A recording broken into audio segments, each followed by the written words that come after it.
वामन अवतार की कथा। भगवान की कृपा से ही देवताओं की विजय हुई। स्वर्ग के सिंहासन पर इंद्र का अभिषेक हुआ, परंतु अपनी विजय के गर्व में देवता लोग भगवान को भूल गए, विषय परायण हो गए। इधर हारे हुए दैत्य बड़ी सावधानी से अपना बल बढ़ाने लगे। वे गुरु शुक्राचार्य जी के साथ साथ समस्त भृगुवंशी ब्राह्मणों की सेवा करने लगे, जिससे जिससे प्रभावशाली भृगुवंशी अत्यंत प्रसन्न हुए और दैत्यराज बलि से उन्होंने विश्वजीत यज्ञ कराया। ब्राह्मणों की कृपा से यज्ञ में स्वयं अग्निदेव प्रकट होकर रथ घोड़े आदि दिए और अपना आशीर्वाद दिया। शुक्राचार्य जी ने एक दिव्य शंख और प्रहलाद जी ने एक दिव्य माला दी। इस तरह सुसज्जित हो सेना सहित उन्होंने जाकर अमरावती को घेर लिया। देवगुरु बृहस्पति के आदेश अनुसार देवताओं सहित इंद्र ने स्वर्ग को छोड़ दिया और कहीं जा छिपे। विश्व विजयी हो जाने पर भृगुवंशियों ने बलि से 100 अश्वमेध यज्ञ कराए। इस तरह प्राप्त समृद्ध राज्य लक्ष्मी का उपभोग वे बड़ी उदारता से करने लगे। अपने पुत्रों का ऐश्वर्य राज्य आदि छिन जाने से माता अदिति बहुत दुखी हुई। अपने पति कश्यप जी के उपदेश से उन्होंने पयोव्रत किया। भगवान ने प्रकट होकर कहा कि ब्राह्मण और ईश्वर बलि के अनुकूल है, इसलिए वे जीते नहीं जा सकते। मैं अपने अंश रूप से तुम्हारा पुत्र बनकर तुम्हारे संतान की रक्षा करूंगा। इसलिए इतना कहकर भगवान अंतर्ध्यान हो गए। फिर भाद्रपद शुक्ल द्वादशी को मध्याह्न काल में अभिजीत मुहूर्त में भगवान विष्णु महर्षि कश्यप के अंश द्वारा अदिति के गर्भ से प्रकट हुए और कश्यप अदिति के देखते देखते उसी शरीर से वामन ब्रह्मचारी का रूप धारण कर लिया। ठीक वैसे ही जैसे कोई नट अपना भेष बदल ले, भगवान को वामन ब्रह्मचारी के रूप में देखकर महर्षियों को बड़ा आनंद हुआ। उन लोगों ने कश्यप प्रजापति को आगे करके उनके जात कर्म आदि संस्कार करवाए।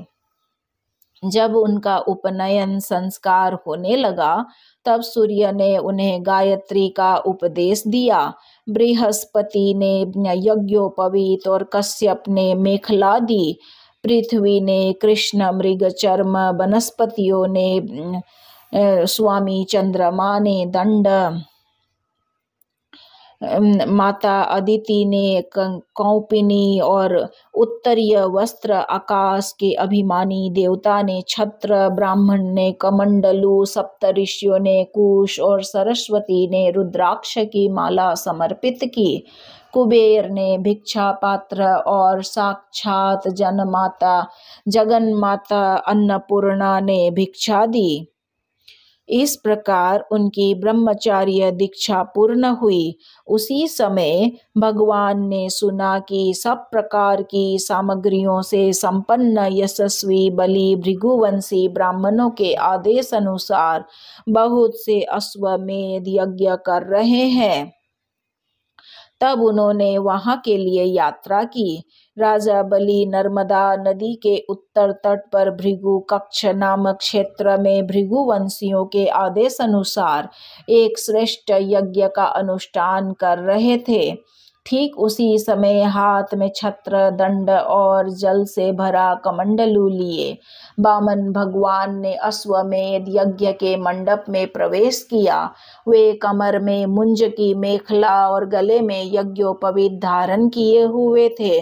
बगल में मृग चर्म और जटा सिर पर थी। राजा बलि ने स्वागत वाणी से उनका अभिनंदन किया और चरणों को पखार कर चरण तीर्थ को मस्तक पर रखा। रखा।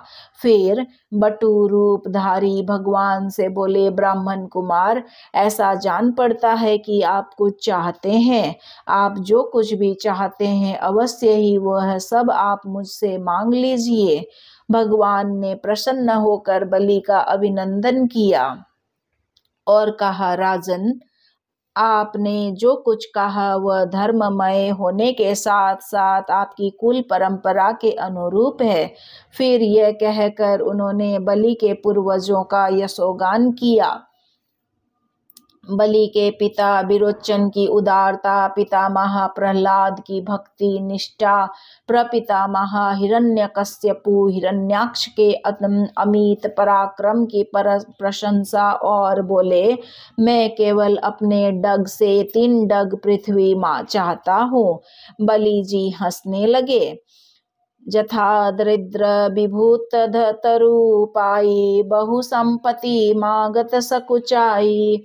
वही हाल आपका है। भगवान ने कहा, नहीं, कम मांगने में दरिद्रता हेतु नहीं है, संतोष हेतु है। यथा गोधन, गजधन, बाजी धन और रतन धन खान, जब आवई संतोष धन, सब धन धूरी समान। बलि ने कहा, अच्छा, 3 पग लेना है तो मेरे दैत्यों के पग से लीजिए। देखिए, एक एक योजन के इनके पांव है। भगवान भी पूरे हठी हैं। बोले, नहीं, मुझे तो अपने ही पांव से नाप लेना है, क्योंकि धन का उतना ही संग्रह करना चाहिए जितने की आवश्यकता हो। जो ब्राह्मण स्वयं प्राप्त वस्तु से ही संतोष कर लेता है उसके तेज की वृद्धि होती है, नहीं तो पतन हो जाता है। शुक्राचार्य जी के बहुत समझाने पर भी कि ये बटु रूपधारी तुम्हारे शत्रु भगवान विष्णु है, ये सब छीनने के लिए आए हैं। अपनी जीविका छिनती देख असत्य बोलकर उसकी रक्षा करने निंदनीय नहीं है। राजा ने असत्य बोलना देने को कहकर फिर नकार जाना स्वीकार न किया।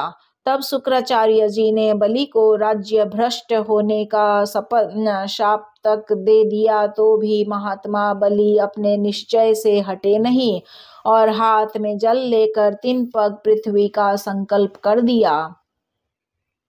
संकल्प होते ही भगवान का वामन रूप बढ़ते बढ़ते इतना बढ़ा कि भगवान की इंद्रियों में और शरीर में सभी चराचर प्राणियों का दर्शन होने लगा। सर्वात्मा भगवान में यह सारा ब्रह्मांड देखकर सब दैत्य भयभीत हो गए। उन्होंने एक डग से बलि की सारी पृथ्वी नाप ली, शरीर से नभ और भुजाओं से सभी दिशाएं घेर ली।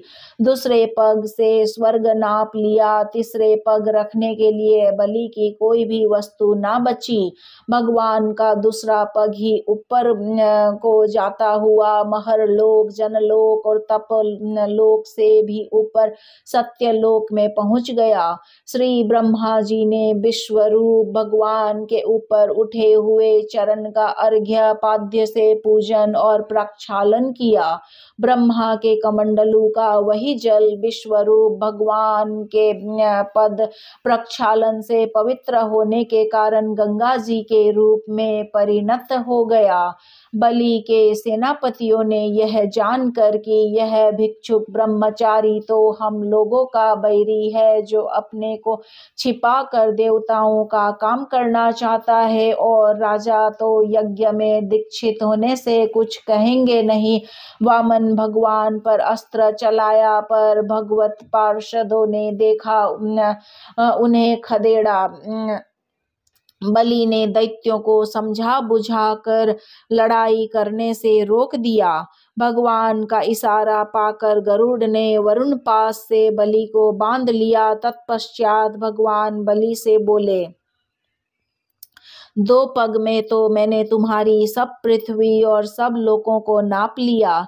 तुम्हारी प्रतिज्ञा पूरी न होने से अब तुम नरक भोगोगे इत्यादि रीति से बामन जी ने बहुत तिरस्कार किया। परंतु राजा बलि धैर्य से विचलित न हुए। उन्होंने बड़ा ही सुंदर उत्तर दिया, प्रभु मैं आपसे एक बात पूछता हूँ, धन बड़ा है कि धनी? भगवान ने कहा, चूंकि धन धनी के अधीन रहता है इसलिए धनी धन से बड़ा होता है। बलि जी ने कहा, प्रभु आपने मेरा धन तो 2 पग में नाप लिया है, रही 1 पग की बात सो वह पग आप मेरे सिर पर रख दीजिए। यद्यपि हूँ तो मैं 2 पग से भी अधिक, परंतु 1 ही पग में आपके चरणों में आत्मसमर्पण करता हूँ।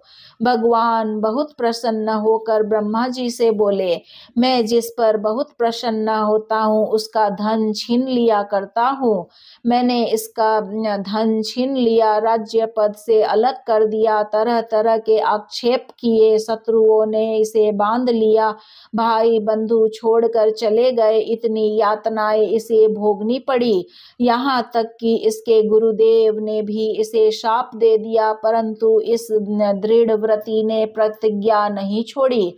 मैंने इससे छल भरी बातें की, मन में छल रखकर धर्मोपदेश किया, परंतु इस सत्यवादी ने अपना धर्म नहीं छोड़ा। फिर राजा बलि को सूतल लोक में रहने की आज्ञा दी और अपूर्व वर दिया।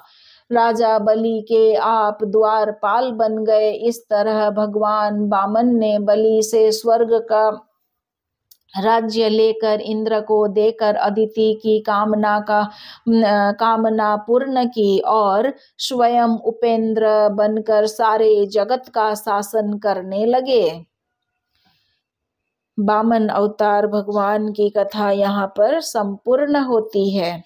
अब आगे के एपिसोड में हम देखेंगे श्री परशुराम अवतार की कथा। श्रीमन्नारायण नारायण नारायण, भजमन हरि नारायण नारायण नारायण, बोलो हरि नारायण नारायण नारायण।